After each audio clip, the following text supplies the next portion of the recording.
Halo guys, welcome back to Ulil Study Club by Dr. Fitriana Aulia. Oke, jadi aku sudah sumpah dokter guys.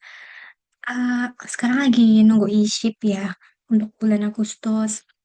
Nah, sambil nunggu e-ship, aku pengen memperbanyak lagi materi sekaligus belajar tentang EKG ya. Karena ya kalau jaga IGD, kita harus khatam EKG lah ya, minimal yang basic-basic untuk dokter umum.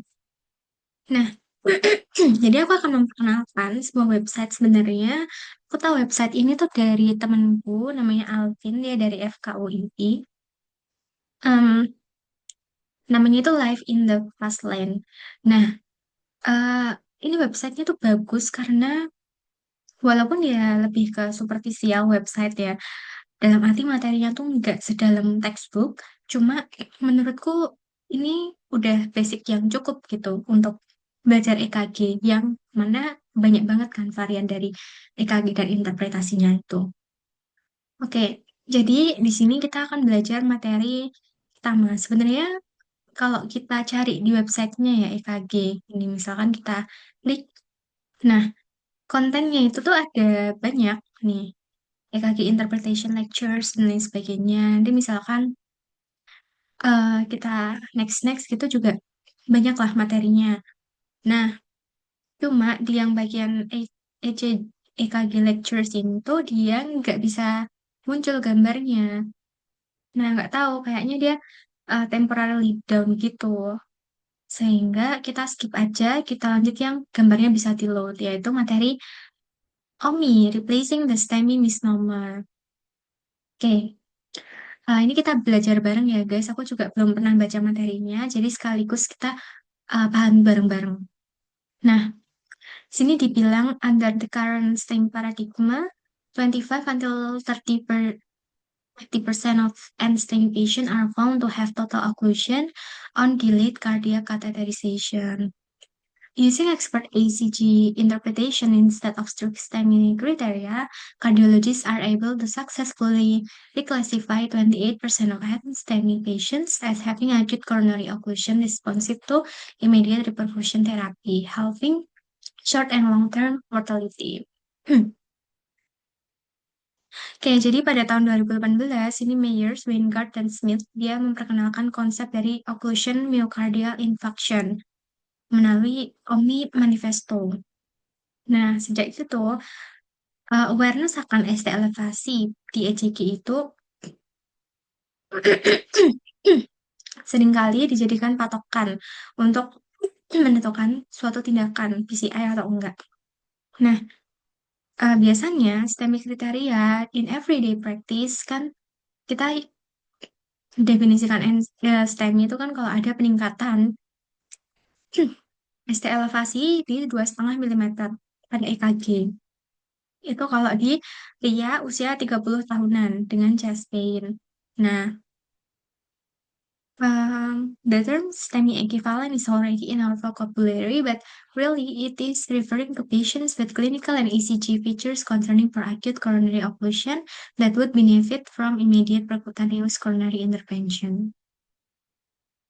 Australian guidelines recommend PCI for a number of patient groups with NSTEACs, however, with differing time interval guidelines, ranging from 2 to 72 hours and arbitrary criteria. This include a recommendation for high-risk group with dynamic ST segment or T-wave changes to receive intervention within 24 hours. Outside of this, there is no specific recommendation as to which ECG findings are indicative of more immediate management. Those with recurrent symptoms are suggested for intervention within 72 hours, by which time reversal of any acute occlusion is going to be of little benefit to infarcted tissue. Post-depression in two or more precordial leads may indicate transmural posterior injury. Multi-lead ST depression with coexistent ST elevation in lead AVR has been described in patients with left main or proximal LAD occlusion. Hyperacute T-wave changes may be observed in the early phase of STEMI before the development of ST elevation. Nah, ini di guideline ya. Jadi, kalau kita nemu nih, ST depresi alias NSTEMI ya, non-ST elevasi, di dua atau lebih lead yang bersebelahan, misalkan lead V1, V2, atau V2, V3, V4, atau V3, V4. Nah, itu bisa mengindikasikan transmural posterior injury. Karena mereka mirroring. Jadi kalau kita nemu NSTEMI kok di lead anterior, nah kita harus lakukan rekaman EKG posterior. Karena siapa tahu dia tuh nggak murni NSTEMI, tapi adalah mirroring dari STEMI cuma di posterior, di V7, V8, V9. Multilead ST depression. Nah, kalau misalkan ada ST depresi di banyak lead gitu ya, tapi AVR-nya itu dia kok ada ST elevasi, cuma di AVR doang nih. Nah, yang lainnya NSTEMI, ST elevasinya cuma di AVR. Nah, ini tuh menandakan bahwa lokasi sumbatannya itu ada di left main artery, left main coronary artery, atau proksimalnya dari left anterior descendant. Nah, sedangkan kalau kita nemu hyperacute wave changes, nah itu bisa ditemukan pada pasien dengan STEMI awal. Nah, the AHA guidelines recognize the significance of other ECG patterns in predicting occlusion. However, they are yet to be incorporated into guidelines and remain patterns to be aware of for the practicing clinician. The publication recognizes that baseline ECG abnormalities such as LV hypertrophy may obscure ECG interpretation but does not offer a recommendation on ways to overcome this. Occlusion myocardial infarction, a branch of the ICS algorithm representing mere or total occlusion with insufficient collateral circulation causing active infarction. Non-occlusion myocardial infarction, no occlusion or sufficient collateral circulation to avoid active infarction. Hmm, Pasien dengan occlusi myocardial infarction atau ACS gitu ya, are those that benefit from emergent perfusion therapy and in which the benefit outweighs the risk of this invasive procedure. There are a number of ECG patterns that can represent occlusion. This and the clinical features can be used to guide diagnosis and raise suspicion for an occlusion myocardial infarction.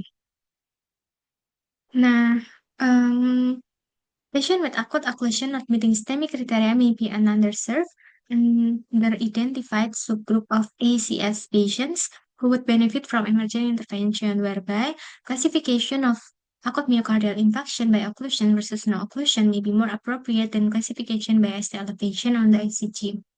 Oke, jadi eh, kadang tuh di klinis masih sering ditemukan bahwa kita tahunya kalau seseorang mengalami oklusi di arteri koronari itu tuh cuma yang mengalami STEMI doang karena emang STEMI kan ya fiturnya CAS ya. Nah, kalau dia nggak CAS STEMI bentukan EKG-nya itu seringkali underdiagnosed sehingga mereka jadi nggak dilakukan intervensi dan itu akan merugikan pasien gitu. Nah, makanya dibuatlah si materi ini gitu untuk membedakan dan menginklusi apa aja sih yang termasuk ke dalam myocard infarct itu gitu.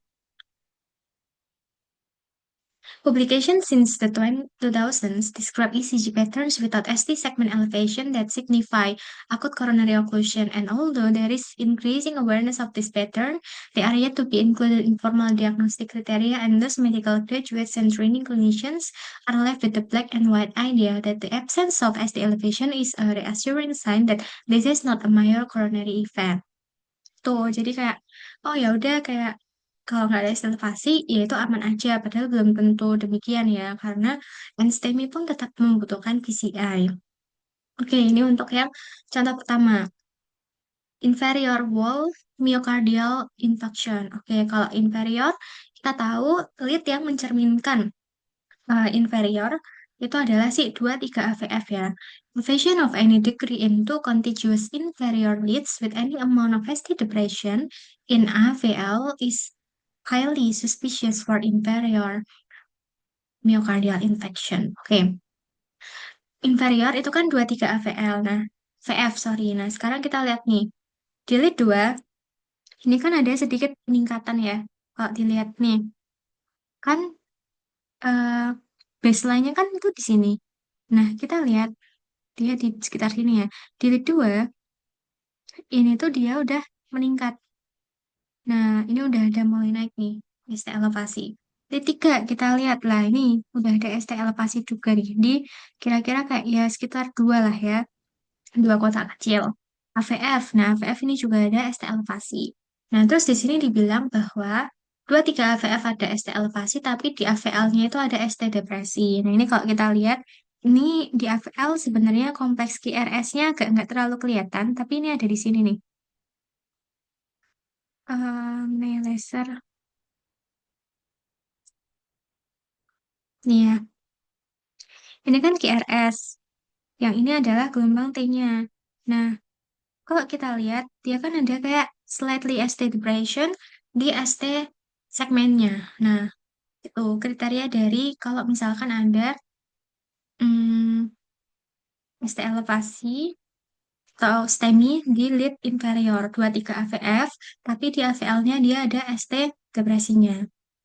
Oke, kita lanjut ke contoh selanjutnya. This ECG of a 52-year-old man which has been demonstrated STA in inferior leads not meeting STEMI criteria but coexisting ST depression in APL is concerning for inferior of myocardial occlusion myocardial infarction. Nah, terus dia dilakukan angiografi dan ternyata 95% dia mengalami right coronary artery stenosis karena kita tahu ya kalau di lead inferior itu tuh disuplai sama si arteri koronaria dextra. Kenapa dia nggak dibilang memenuhi kriteria STEMI? Karena walaupun ya secara kasat mata kita bisa lihat ini ada slightly elevation of the ST segment, but dia tuh nggak sampai lebih dari dua setengah kotak kecil sebenarnya. Kan kalau di laki-laki usia lebih dari 30 tahun kan minimal peningkatannya itu lebih dari dua setengah kotak kecil. Nah, sedangkan ini dari base-nya itu dia paling ya ini aja kayak cuma satu kotak kecil, yang ini paling cuma kayak ya dua kotak kecil gitu, jadi nggak sepenuhnya resemble the ST elevation kriteria. Oke, nah tapi yang kayak gini tuh nggak boleh diabaikan ya. Makanya kita harus lihat nih, kalau kita nggak yakin ini mesti elevasi bukan sih, kita lihat lead AVL-nya tadi, kalau di lead inferior. Oh ternyata dia diikuti dengan ST depression loh di AVL, ya udah berarti fix dia merupakan si eh, coronary artery occlusion atau STEMI inferior. Walaupun nggak terlalu khas banget gitu. The significance of AVL changes in inferior of myocardial infarction can be found mentioned as early as 1993. Her journal, where a retrospective review found that ST depression in AVL was more prevalent than STE in inferior leads in a cohort of patients with inferior occlusion myocardial infarction. Oke.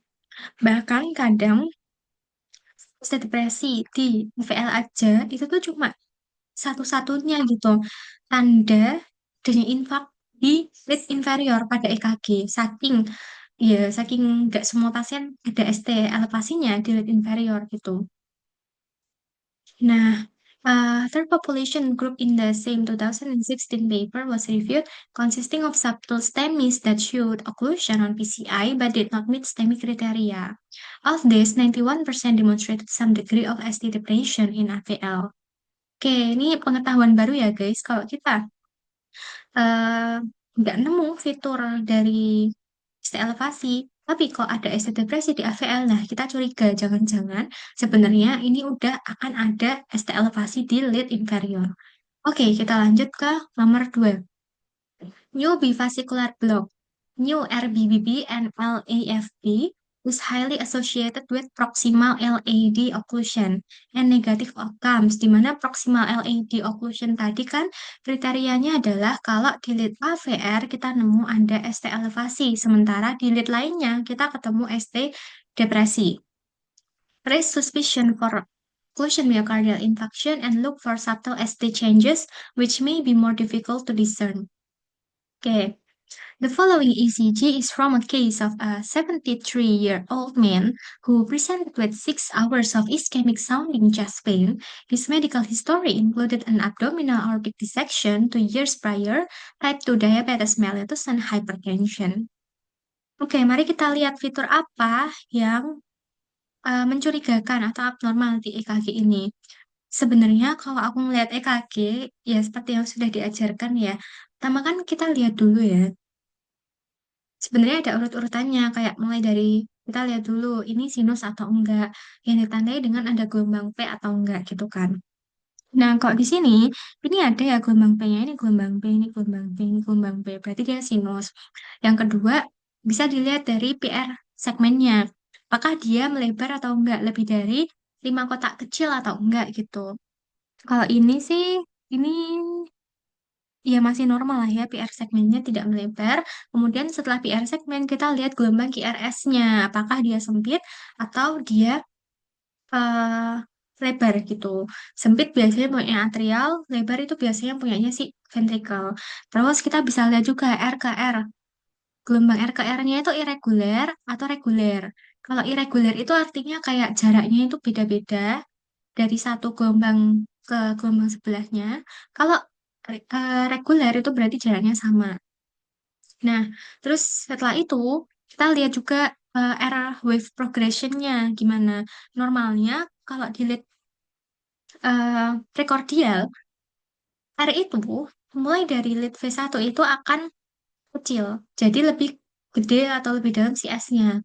Tapi nanti lama-kelamaan seiring dia meningkat ke lead 2, 3, 4, 5, 6, R-nya itu gelombangnya akan semakin tinggi, sedangkan S-nya itu akan semakin pendek gitu. Nah, jadi S itu lebih dominan di lead awal V1 gitu-gitu, sedangkan untuk R itu lebih dominan di lead akhir-akhir gitu panjangnya. Nah, gimana kalau misalkan kita menemukan air wave, pure air wave progression, maksudnya apa tuh? Jadi, progresi air wave-nya itu tuh nggak sesuai ketentuan. Kita bisa curiga beberapa hal. Salah satunya, apakah mungkin dia ada dextrocardi gitu. Misalkan nih, kita kok kebalik, malah nemu gelombang R-nya itu lebih tinggi di V1. V1 sangat tinggi, V2 mulai lebih rendah, V3 lebih rendah, V4 sangat rendah. Kemudian eh, dari V4 ke V5, V6 ini S-nya mulai dalam gitu. Nah, itu kita curiga, kok balikannya ya airwave progression-nya. Jangan-jangan dia pasien ini tuh dextrocardi gitu. Oke, setelah itu kita lihat juga di gelombang R. Apakah ada kriteria kayak RBBB, LBBB atau enggak, yaitu adanya RSR. RSR itu apa? RSR itu kayak gini ya misalnya. Ini sih nggak terlalu RSR, cuma ini itu dia udah lebih dari 3 kotak kecil. Ya, ya 3 sampai 4 lah ya. Ini menandakan bahwa kesannya QRS kompleksnya itu tuh enggak yang apa ya, enggak yang sempit-sempit banget, udah mulai melebar nih. Nah, terus nih di lead V2 nih, ini udah mulai kelihatan nih ada RSR. RSR tuh apa sih? Jadi nih, ini ada gelombang R, ada gelombang S. Gelombang S itu kan yang turun ya. Kemudian ada gelombang R aksen atau kayak R tambahan gitu yang menyerupai kayak telinga kelinci. Nah, ini adalah salah satu tanda adanya RBBB. Kalau kita lihat RSR atau kuping kelincinya ini juga ya, ini udah mulai melebar. Itu ada di lead V1, V2, V3. Nah, biasanya ini juga diikuti dengan bentukan kayak W gitu di lead V5, V6. Nah, ini kan kayak slightly mirip kayak W, walaupun nggak selalu kelihatan ya untuk fitur W-nya itu. Ini loh, ya, ini loh W. Nih, ini kan kayak W. Ini seperti W. Ini juga kayak W. Sedangkan kalau yang ini kan M. Ini M juga. Yang ini gak terlalu kelihatan gue banget sih gitu. Nah, jadi intinya gitu. Itu menandakan ini ada RBBB. Kalau aku dulu tuh diajarinya kayak RBBB itu kalau kamu nemu Mero. Mero itu apa? Maksudnya kita nemu huruf M di lead awal-awal, yaitu di lead eh, V1, V2, V3, dan kita ketemu fitur W di lead V4, V5, V6. Nah, R itu penanda dari right gitu. Berarti RBBB. Nah, sedangkan kalau misalkan LBBB atau left bundle branch block itu nama singkatannya itu William. Jadi kita ketemu huruf W-nya itu di lead awal-awal, di lead V1, 2, 3. Terus kita ketemu huruf M-nya itu ada di akhir-akhir di lead V4, V5, V6. Sedangkan L ini jadi penanda kalau dia LBBB. Nah, dulu diajarinnya ngapalinnya itu tuh gitu. Oke, terus itu ya fiturnya. Terus apalagi yang bisa kita nilai di sini yaitu ST segmennya. Nah, apakah ST segmennya isoelektrik atau dia depresi atau dia elevasi? Nah, kalau di sini ya kita bisa lihat ya, misalkan di lead P1. Ini sih ya cenderung ke arah depresi ya, diikuti dengan adanya gelombang T inversi atau gelombang T-nya kebalik nih. Ini juga slightly depressed. V3, ya ini juga slightly depressed ya. Terus V4 sih nggak terlalu ya, V4, V5, V6. Oke, nah cuma begini, kita harus tahu bahwasannya tampakan ST depresi di fitur RBBB itu tuh adalah suatu tampakan yang normal atau yang menyertai pada umumnya. Jadi, state depresi di sini itu belum tentu mengindikasikan adanya oklusi atau adanya enstemi gitu. Karena ya memang biasanya RBBB itu diikuti dengan kayak fitur seperti ini, ST depresi atau kita sebutnya itu RV strain. RV strain ini itu juga bisa ditemui pada eh, right ventricular hypertrophy gitu. Nah, terus setelah kita lihat ST segmen, kita lihat juga gelombang T-nya. Apakah gelombang T-nya normal? Terutama apakah dia apa namanya depres apa ya istilahnya kayak gelombangnya ke atas. Normalnya kan T itu gelombangnya ke atas atau dia inversi gitu ya. Nah, terus kalau inversi itu tuh bisa jadi salah satu penanda adanya infark juga, T inversi. Nah, kemudian yang kedua kita lihat juga apakah panjangnya atau kayak tingginya itu tuh normal atau enggak gitu. Nah, kalau nggak salah ya, T dianggap T-tol atau T-nya lebih dari tinggi normal itu kalau di lead prekordial itu dia lebih dari 10 kotak kecil dan kalau di lead ekstremitas dia lebih dari 5 kotak kecil. Nah, kalau ini kan tingginya masih normal ya. Nah, terus setelah itu kita lihat juga apakah ada tambahan fitur yaitu berupa gelombang U gitu. Gelombang U tuh yang mana sih? Gelombang U itu kalau kita lihat ada gelombang T, sampingnya kok kayak ada gelombang lagi gitu ya. Misalkan ini, nah itu namanya adalah si gelombang U. Biasanya dia eh, menemani di sampingnya si gelombang T gitu. Tapi gelombang U ini nggak mesti ada. Nah, gelombang U tuh bisa mencirikan kondisi hipokalemia atau ya gitu. Terus setelah itu ya udah itu sih sebenarnya sama kita lihat ya ada prolongation di KITI atau enggak dari gelombang Q ke gelombang T itu ada prolong atau enggak. Nah, prolongationnya itu tuh bisa menjadi suatu penanda adanya kondisi kayak misalkan hipokalsemia atau hiperkalsemia, imbalance elektrolit. Oke, jadi pada pasien ini tadi kita nemu ya bahwa dia ada RBBB. Tuh. Nah, terus ya ini kita lihat untuk pembahasannya. His ECG demonstrate RBBB and LAFB and a segment of concordant STA in lead V2. V2. Oh ini ya, ini ya sih. Ini walaupun dia terlihat depresi, ST segmennya seolah-olah kayak terjun gitu ya. Ini kalau kita lihat dari baseline-nya ya dia agak sedikit meningkat sih ST elevasi. All concerning for a proximal LAD occlusion. LAD occlusion tadi bisa juga dilihat ya di segmen AVR, itu biasanya dia ada tampakan ST elevation-nya. Nah, ini kan ya ada ya, nih. Ini kan ST elevation-nya kayak uh, yang ST elevation gitu di segmen AVR. Oke, terus from cardiology, referral was made with a push for immediate PCI. However, there was reluctance from the consultant and a decision to await troponin levels. Previous ECGs were found from 2 months prior, demonstrating a normal sinus rhythm with no previous RPBB or LAFB. This further raised suspicion for an occlusion myocardial infarction. Troponin levels returned at 2,500, but a decision was made that the presentation was likely from an aortic dissection, and so the patient went for CTA. CTA showed a 100% proximal LAD occlusion, and the patient was taken immediately to the cath lab. The evidence autopsy studies have demonstrated that the proximal LAD septal perforators perfuse the right bundle branch and anterior fascicle of the left bundle branch in 90% of cases, while the right coronary artery perfuses the posterior fascicle of the left bundle branch in 90% of cases. Seattle advocate that new onset RBBP and ACS should be an indication for immediate repercussion therapy as it is concerning for proximal LAD occlusion. ASC guidelines suggest primary PCI for persisting ischemic symptoms in the context of RBBP. A 2011 study published in the European Heart Journal reviewed patients with AME and found, okay, 52% of RBBP patients LAD occlusion present with no STE, that RBP plus LAD is typical for this catastrophic type of myocardial infarction. Oke, kita masuk ke contoh ketiga, small hyperacute T waves.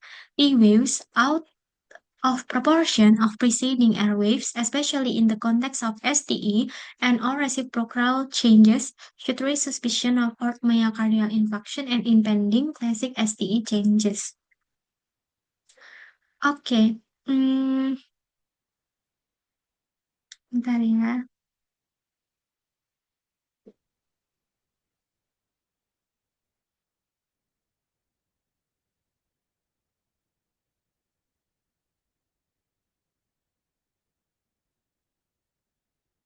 Oke, nih, early 70 female with atypical chest pain, skin clammy, like looks unwell, paramedic transmit ECG to your emergency department.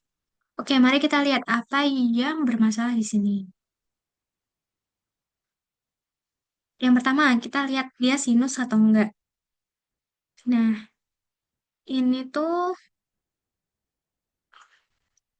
dia sinus ya. Ini ada gelombang P, diikuti kompleks QRS. Terus yang kedua, kita lihat apakah ada prolong dari PR segmen atau enggak. Ini dia di sekitar 3 kotak kecil, masih normal. Kemudian kita lihat juga eh, ada gelombang Ki patologis atau enggak. Di semua lead nih enggak ada ya gelombang Ki patologisnya yang menandakan off myocardial infarct. Kemudian setelah itu kita lihat segmen dari gelombang QRS-nya. Dia termasuk yang tipe sempit ya, bukan yang lebar. Dan dia 1, 2, ya masih normal. 2 kotak kecil, kan normalnya dia kurang dari 3 kotak kecil. Terus yang ketiga, kita lihat di bagian air wave progression-nya. Oh ya, R ke R-nya dia reguler atau enggak. Ini kan ada di 1, 2, 3, ya sekitar 4 kotak lah ya. Ini 1, 2, 3, 4. Oke, masih reguler ya, sama dari R ke R-nya. Kemudian kita lihat juga air wave progression-nya. Ini kan pasnya lebih dalam daripada R. Oke, dia makin lama dia makin naik ya gelombang R-nya dan gelombang S-nya dari yang awalnya dalam makin lama makin kecil. Nah, ini air wave-nya bagus progresinya. Good air wave progression. Terus setelah itu kita lihat lagi hmm,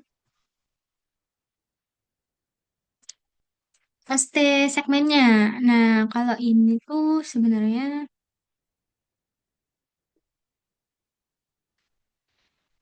eh ya sebenarnya masih normal ya. Ini tuh kayak slightly kelihatan kayak elevasi, cuma nggak kelihatan terlalu elevasi-elevasi banget ya. Terus dia ada T inversinya, sama di sini dia ada gelombang U-nya. Terus kalau yang ini dia nggak ada ST elevasi ya. Ini juga nggak ada. V5, V6 normal sih. Terus kita lihat di lead lainnya. Di lead 1 nggak ada ST elevasi. AVL nih sebenarnya lebih ke ST depresi ya. Satu AVL. Oh ya, tadi kan emang AVL. AVL tuh Ya, VL. Kita lihat nih sekarang di lead 23 AVF-nya ada ST elevasi apa enggak. Kalau ini sebenarnya ya masih bisa dibilang agak sedikit elevasi ya. Sebenarnya ya masih. Sih, nanti kita coba lihat ya kuncinya. Kalau misalkan ini emang benar ya ST depresi di AVL ditambah ada ST elevasi slightly di 23 AVF mungkin dia si inferior myocardial infarct. Nah, terus kita lihat juga untuk gelombang T-nya. Ini untuk gelombang T-nya ada inversi di lead 1 sama lead 2 aja sih. Lead 1 sama lead 2. Terus hmm, sebenarnya kalau mau kita cek ya apakah nanti di EKG posterior ada gambaran ST elevasi apa enggak itu juga bisa aja sih. Karena kan tadi dibilang kalau misalkan kita nemu kok di lead V1, V4 kita nemu adanya ST depresi, kita harus cek di lead posterior. Jangan-jangan di lead posterior itu ada STEMI-nya.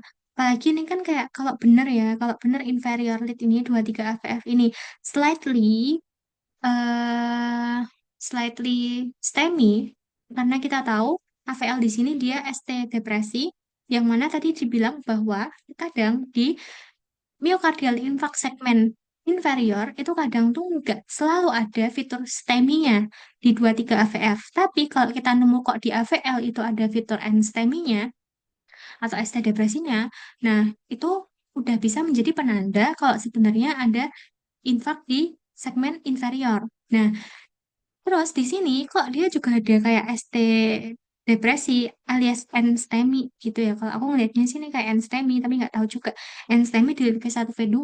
Nah, kita curiga jangan-jangan di posterior nih ada STEMI-nya juga.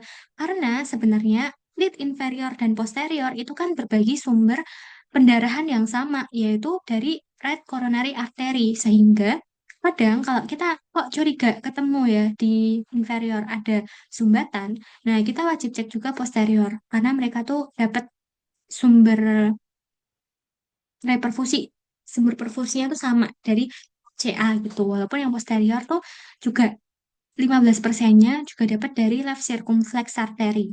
Nah, terus di sini kita lihat juga ya, tadi kan T inversi ya di V1, V2, mulai dari V3, V4, V5, V6 ini T-nya sih normal ya. Oke, nah jadi kalau aku di sini kesimpulannya aku sih curiga kalau dia ini ada eh, STEMI inferior dan mungkin ada kecurigaan STEMI di posterior juga. Nah, sekarang kita lihat untuk kuncinya. Ntar ini dihapus dulu.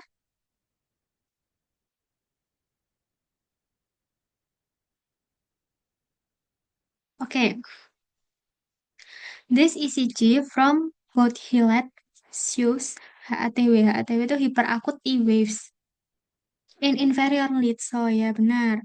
Concerning for early inferior occlusion myocardial infarction demonstrated best by their size relative to the preceding KRS complex. There is no formal universal definition of what represent a hyperacute T wave. However, it is recognized that the ratio of T wave amplitude to the preceding complex is of more significance than overall T wave size. Hyperacute T waves are wider and generally more symmetric than normal T waves. Serial ECGs should be performed as these changes generally preset classic STE findings or resolve if there is spontaneous reperfusion. Experimental animal studies demonstrate that ligature of the left anterior descending in a closed chest animal increases the voltage and width of T waves from P1 sampai 5 within 2 minutes of ligation. Oke, berarti benar ya. Jadi emang ada fitur STEMI-nya di 23 AVF, tapi belum yang kelihatan STEMI-STEMI banget karena masih hiperakut T wave gitu.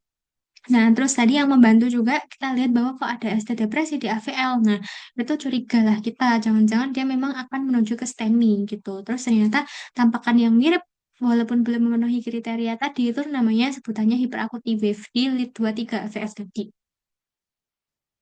Acute coronary occlusion. Nah, normalnya ya kayak gini ya, kalau EKG normal.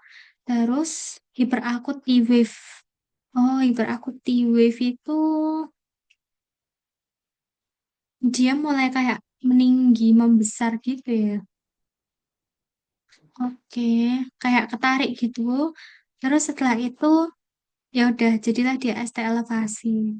Kalau di 0 sampai 12 jam. Kemudian kalau udah old 1 sampai lebih dari 12 jam ini seringkali ada Q wave, Q patologis, kemudian ST elevation with E wave inversion. Ini kalau misalkan udah lama ya, 2 sampai 5 hari, baru setelah itu di wave recovery dalam weeks dan months. Cuma kita bisa lihat ya, di T-wave ini, walaupun dia udah recovery, kita udah nggak lihat lagi nih fitur ST elevasinya, tapi kita tetap bisa tahu loh orang ini tuh dia dulu pernah serangan jantung, pernah ACS. Kenapa? Karena gelombang Ki patologisnya dia menetap. Sedangkan dia juga bisa sih mengalami persisten ST elevation. Nah, kalau misalkan dia udah dapat reperfusi gitu ya, ini kadang di wave-nya itu udah mengalami inversi. Nah, letter terminal T wave inversion, letter still, symmetric T wave inversion pattern. Oh, mungkin sebenarnya lead V1 V2 tadi ya agak mirip kayak gini sih fiturnya. Kayak agak sedikit meninggi, tapi nggak terlalu kayak meninggi dan diikuti dengan T inversi yang menunjukkan gelombang reperfusi. Terus nanti akan balik ke baseline EKG sebelumnya. Oke, uh, as is the case in bundle branch block, abnormal depolarization should be followed by abnormal repolarization. This extends to the context of a low amplitude KRS complex, which should be followed by a relatively low voltage T wave.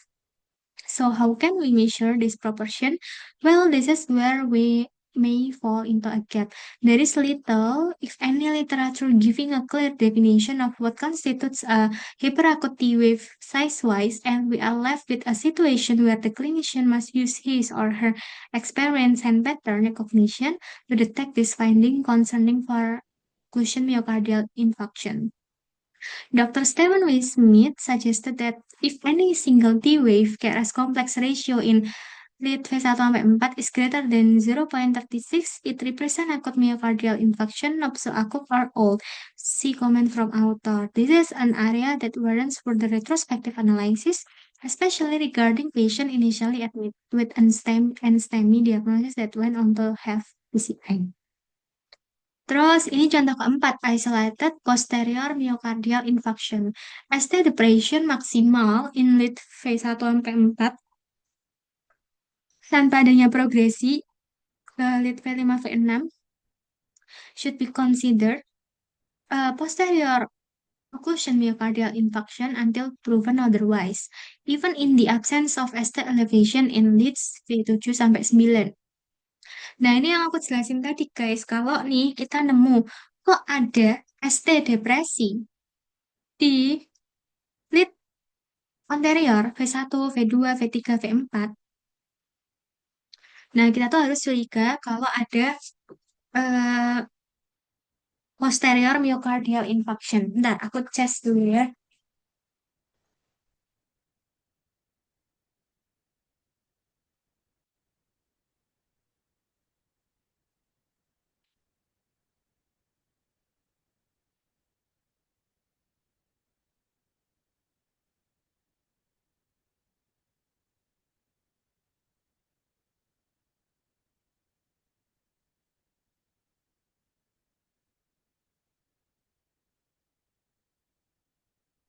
Nah, misalkan ini ya,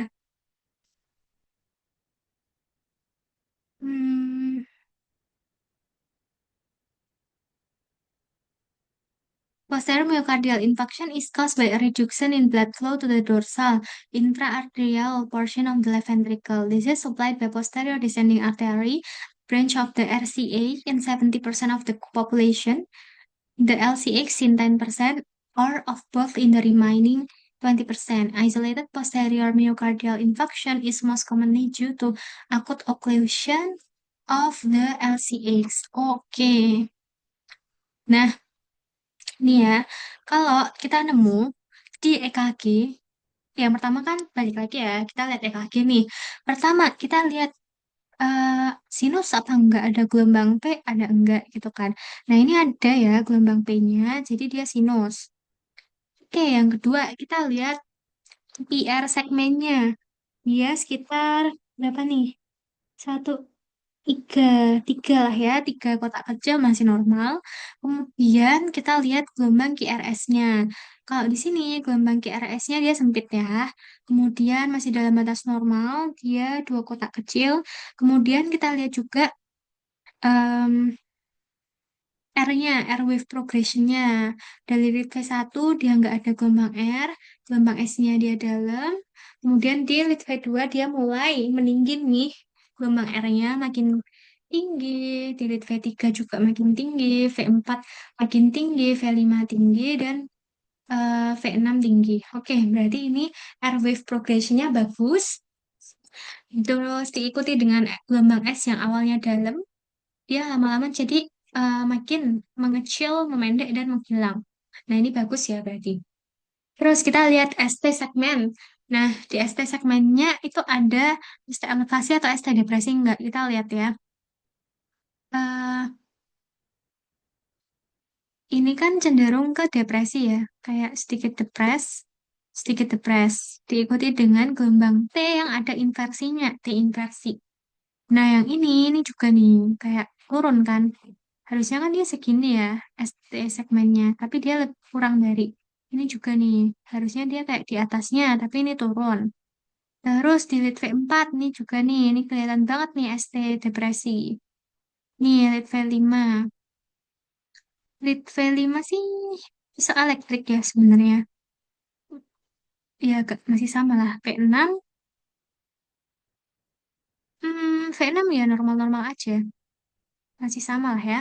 Oke, jadi kita dapat nih di V1 sampai V4 itu dia ada ST depresinya. Nah, berarti kan kita curiga nih, loh kok ada ST depresi? Jangan-jangan di lid posterior itu ada ST elevasi, ada infaknya. Nah, kita lihat juga nih temennya posterior itu tuh lid apa sih yang sama-sama disuplai dari cabangnya dari right coronary artery, yaitu lid inferior di lid 2, 3 sama AVF. Kita lihat nih, 2, 3 AVF, adakah dia ST elevasi? Nah, ternyata kita lihat dia sih normal-normal aja ya, nggak ada ST elevasi, ST depresi pun juga nggak ada. Lid 2-nya, lid 3 juga in a normal situation, nggak ada ST depresi, nggak ada ST elevasi. AVF-nya pun juga dalam batas normal ya guys. Oke, dalam batas normal. 2, 3 AVF-nya normal. Tapi kita belum bisa menyingkirkan kemungkinan adanya ini. Maksudnya kayak ya masih bisa aja ada kemungkinan STEMI gitu. Nah, oleh karena itu kita lakukan perekaman di lead V7, V8, V9. Terus yang perlu diperhatikan lagi itu adalah kalau ini kan lead AVL-nya juga normal-normal aja ya, nggak kelihatan adanya ST depresi gitu yang mengindikasikan kalau inferior bisa kena juga. Oke, dengan demikian kita tahu nih lead inferiornya baik-baik aja, tapi kita masih tetap punya kecurigaan bahwa di lead posterior itu tuh ada myocardial infarction karena ada ST depresi di lead V1 sampai V4. Nah, kenapa bisa demikian? Kenapa kok di inferior dia normal, di posterior kita curiga ada sumbatan, padahal kita tahu dua-duanya sama-sama mendapatkan supply dari arteri coronary dextra atau RCA, karena gini, kita perlu paham konsepnya tadi yang udah dijelasin di atas. Eh, nih, bahwa posterior itu cabang posterior, bagian posterior itu tuh nggak cuma dapat dari RCA. RCA memang mayoritasnya dia mensuplai area posterior di 70% pasien. Tapi 10%-nya itu dipegang sama left circumflex artery gitu. Sedangkan 20%-nya itu dipegang oleh keduanya. Nah, kalau kita nemu isolated posterior myocardial infarction, alias kok cuma posterior doang nih yang kita curigai ada sumbatan, inferiornya normal-normal aja. Berarti kemungkinan letak dari oklusinya itu cuma ada di left circumflex artery gitu. Nah, sebenarnya left circumflex artery ini tuh kan juga mensuplai si lead lateral ya. Jadi kita juga bisa lihat sih sebenarnya di lead 1 AVL, lead V5 V6-nya itu tuh ada nggak fitur-fitur kayak ST elevasi atau ST depresi gitu. Nah, kalau ini sih ya ada sih V5 V6 kayak slightly depressed gitu ya. Lead 1 juga agak slightly depressed. Walaupun AVL-nya dia nggak terlalu kelihatan. Ya, ya ini sih. Ya, jadi gitu. Hmm, karena letak sumbatannya ada di LCX. Oke, lanjut ya. ECG demonstrates isolated ST depression in leads V2 sampai V4 concerning for isolated posterior myocardial infarction. The patient went on to have a CAT proving 100% proximal circumflex occlusion. ASC guideline recognize this pattern as suggestive of ischemia, but only recognize it as a STEMI equivalent if there is concomitant ST elevation in posterior leads V7-9. It is, however, recognized that proximal circumflex occlusion can cause this pattern in the absence of the posterior lead ST elevation. Oke, terus lanjut. Diffuse ST depression with coexistent ST elevation in AVR. Multi-lead ST depression with coexistent ST elevation in the AVR has been described in patients with the left main or proximal LAD insufficiency, causing severe ischemia. Urgent rather than emergent catheterization following medical therapy appears to be optimal management for this non-occlusion myocardial infarction. Oke, ini juga yang udah sempat aku singgung tadi.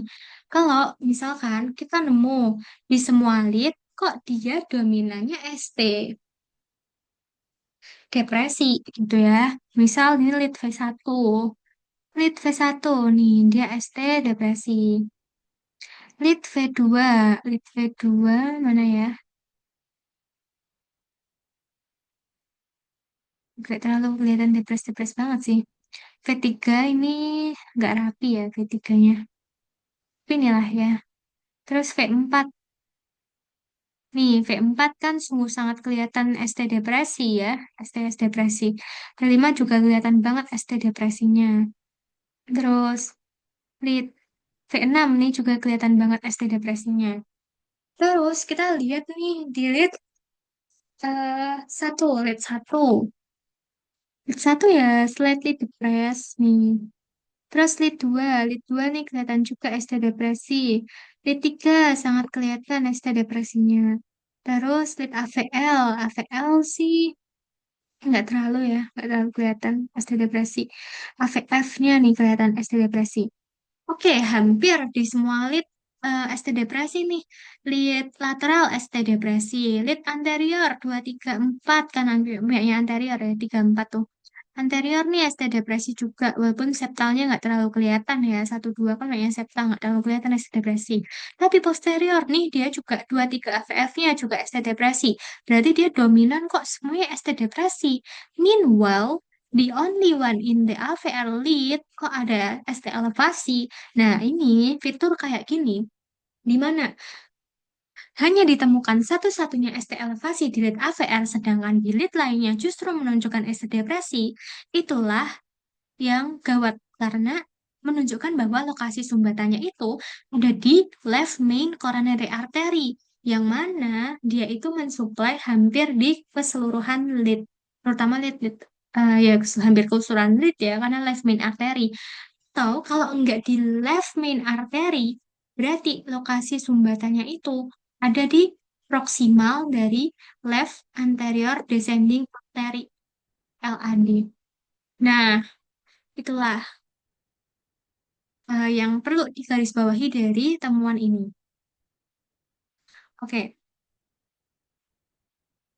the above ACG is that a 51-year-old man who presented with chest pain on the background of 1 week of intermittent pain, AVR demonstrate STE, and there is diffuse ST depression most markedly in leads 2, 3, and V4 until 6, Coronary angiography demonstrated severe left main coronary artery disease yang mana itu mensuplai hampir keseluruhan lead jantung ya, extending into the proximal LAD and left circumflex artery. Nah, proximal LAD makanya lead anterior 34 tadi kena, left circumflex artery makanya lead lateral juga kena. Lead lateral left circumflex kan dia mensuplai lateral sama inferior juga ya. Makanya tadi lead V5 V6-nya, lead 1 2 1 AV L pun juga ada ST depresinya kan, sama lead inferiornya juga ada ST depresi 23 AVF-nya tadi, karena kan ya inferior 10%-nya juga disuplai dari left circumflex artery. Previous guideline endorsed that this features a sign of acute LAD or left main coronary artery occlusion. However, retrospective studies have since disputed this recommendation. More recent publication recognize the above ECG pattern as consistent with left main coronary artery subocclusion or complete occlusion with well-developed collateral circulation. A 2019 single-center retrospective analysis identified patients presenting with STE-AVR with multi-lead ST depression. Coronary occlusion was found only in 10% of patients, and none of these lesions were involving the LAD or left main coronary artery. Be aware of these evolving ECG features in the hypotensive, critically unwell patient where globally reduced percussion may manifest underlying severe coronary artery disease predisposing to ischemia and anomie. AVR dan neglected lead. Nah, kadang kan kita kayak nggak ngeh ya sama AVR. Lead AVR was previously assumed to carry little diagnostic value as its vector is directed away from left ventricular depolarization. The elevation more than 1 millimeter in lead AVR has been shown to be 80% sensitive and 93% specific for left main or triple vessel disease in patients with NSTEATs. Proposed mechanism of STA in VR have been that of reciprocal changes to lateral ST depression, or more specifically, transmural ischemia in the basal portion of the interventricular septum, or transmural ischemia in the RVOT, cause RCA. Oke, oh udah mau selesai guys. Alhamdulillah. Where to now? Development of an OMI criteria representing patients that will benefit from immediate reperfusion therapy will allow us to move away from the black and white idea that ST elevation is the only indicator of acute coronary occlusion. Current STEMI criteria leaves the clinician restricted in early decision-making process if specific measurements are not met, and associated exclusion criteria in some centers such as acute pulmonary edema are manifestation of an acute, potentially reversible disease process. The term STEMI equivalent is outdated and really represent a branch of OMI criteria.